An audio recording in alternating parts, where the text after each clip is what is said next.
طب لو انا عايزه يعني اثبت للناس ان انا كويسه، وانه فكره عارف استطيع.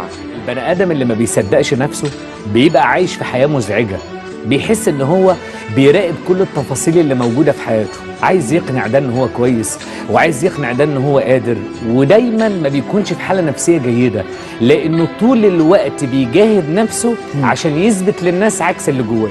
لكن البني ادم اللي بيصدق نفسه بيخلق لنفسه حاله هدوء نفسي في حياته، لان هو بيركز مع نفسه اكتر مع اللي حواليه. فبيقدر في اقرب فرصه يحقق حاجه تثبت ان هو فعلا مصدق نفسه.